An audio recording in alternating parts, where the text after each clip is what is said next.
नमस्कार, स्वागत है आप सभी का यूपी एनएचएम वैकेंसी 2022 जिसमें ANM staff nurse lab technician और फार्मासिस्ट के पद हैं। तो एग्ज़ाम आज से स्टार्ट है।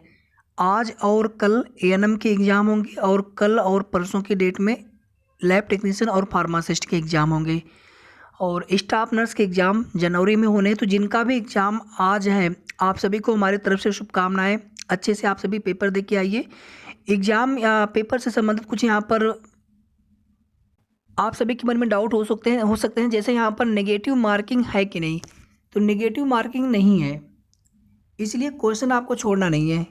कोई भी क्वेश्चन अगर आप अटेम्प्ट करके बिना किए छोड़ देते हैं तो कोई आपको उसका फ़ायदा नहीं मिलेगा। अगर आपने कर दिया, अगर आपको नहीं भी आ रहा है उस क्वेश्चन का आंसर, अगर आपका सही हो गया तो आपको नंबर मिलेंगे, और अगर सही नहीं हुआ, गलत हुआ, तो वहाँ पर कोई आपको नुकसान नहीं उठाना है।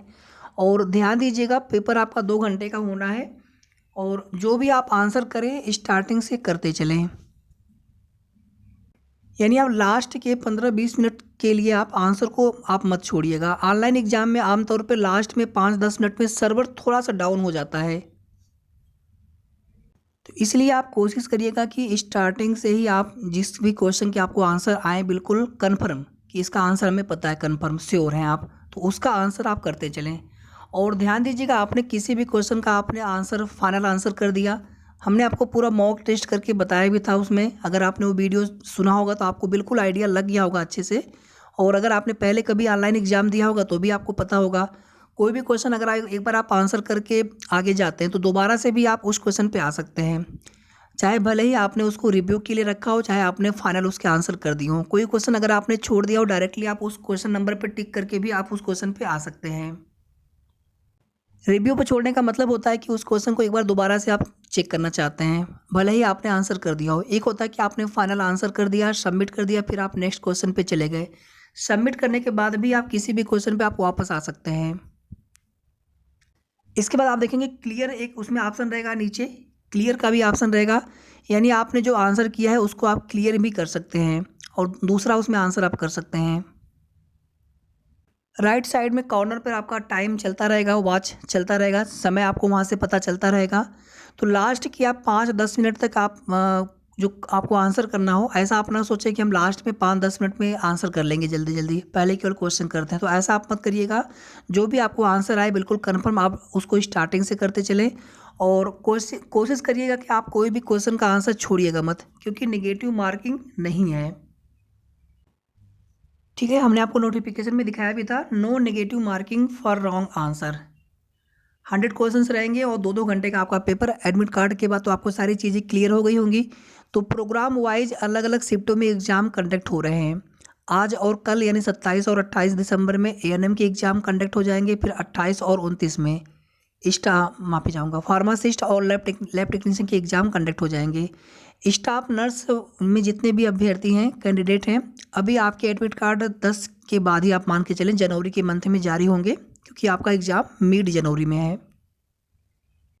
और एक चीज़ यहाँ पर और ध्यान दीजिएगा कि मिनिमम कम से कम इतने आपके नंबर रहेंगे, 33% या 33 number out of 100 general EWS के लिए। ओबीसी के लिए 30 नंबर कम से कम होंगे और अदर कैटेगरी में 24 नंबर होंगे, तभी आप पास माने जाएंगे, क्वालिफाइड माने जाएंगे, और नेक्स्ट स्टेज यानी मेरिट के लिए आपको कंसीडर किया जाएगा।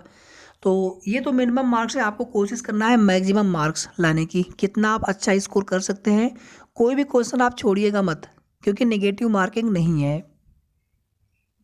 और एग्ज़ाम देते समय आपको कोई भी डाउट लगे, कुछ भी आपको कन्फ्यूजन लगे, आप वहाँ इन्विजिलेटर से आप तुरंत पूछ लीजिए कि सर इसमें हमें ये चीज़ें समझ में नहीं आ रही हैं। और बिना आप किसी भी चीज़, बिना इंस्ट्रक्शन के कोई भी कार्य आप, जैसे स्टार्टिंग में आप जिस सिस्टम पे बैठे हैं, आपको पता रहना चाहिए कि आपका उसी सिस्टम पर, यानी रोल नंबर के हिसाब से आपका या आपके रजिस्ट्रेशन नंबर के हिसाब से आपका उसी पर, आपको जहाँ पर आपकी सीटिंग है उसी पर बैठना है। किसी गलत सिस्टम पे, किसी दूसरे के सिस्टम पर आप गलती से ना बैठ गए हों। उसके बाद फ़ोटो भी आपका रहेगा, फ़ोटो भी आप देख लीजिएगा, तो बिल्कुल वेरीफाई करते हुए, और जो भी इंस्ट्रक्शन रहेगा, इंस्ट्रक्शन को आप पूरी तरह से ध्यान देते हुए पेपर दीजिए अच्छे से, और सभी क्वेश्चन करके आइए। क्वेश्चन आपको जितने आ रहे होंगे उनको पहले कर लीजिए, जो क्वेश्चन ना आ रहे हों या जिसमें ज़्यादा डाउट लगे उसको आप बाद में करें। लेकिन 2 घंटे का समय रहेगा, तो आप कोशिश करें कि लास्ट 5-10 मिनट से पहले पहले ही अपना पूरा क्वेश्चन आप सबमिट कर लें। और एग्ज़ाम का जो पेपर है, जो फाइनल सबमिशन होता है, अगर आपको नहीं भी करते हैं तब भी अपने आप हो जाता है समय समाप्त होने के पश्चात। तो वो तो बिल्कुल आपको लास्ट में करना होता है, लेकिन क्वेश्चन जो आपको आंसर करके सबमिट करना होता है। और ध्यान दीजिएगा, इंस्ट्रक्शन में सब कुछ लिखा है कि अगर आपने क्वेश्चन पूरी तरह से आपने कंप्लीट आंसर कर दिया है तो इस कलर का क्वेश्चन नंबर जो है शो होगा। आपने क्वेश्चन अटेम्प्ट नहीं किया है तो बिल्कुल वाइट वैसे ही शो होता रहेगा। रिव्यू के लिए आपने छोड़ा है, ठीक है, तो वो आप कलर भी एक बार देखते रहिएगा। मालूम पड़ा आपने आंसर तो कर दिया लेकिन यहाँ पर कलर चेंज नहीं हुआ, इसका मतलब आपने सबमिट नहीं किया है क्वेश्चन का आंसर करने के पश्चात। तो बिल्कुल केयरफुली आप करके आइएगा, ठीक है। बाद में कोई मिस्टेक ना हो, बाद में केवल पछताने के सिवा कुछ नहीं होता है।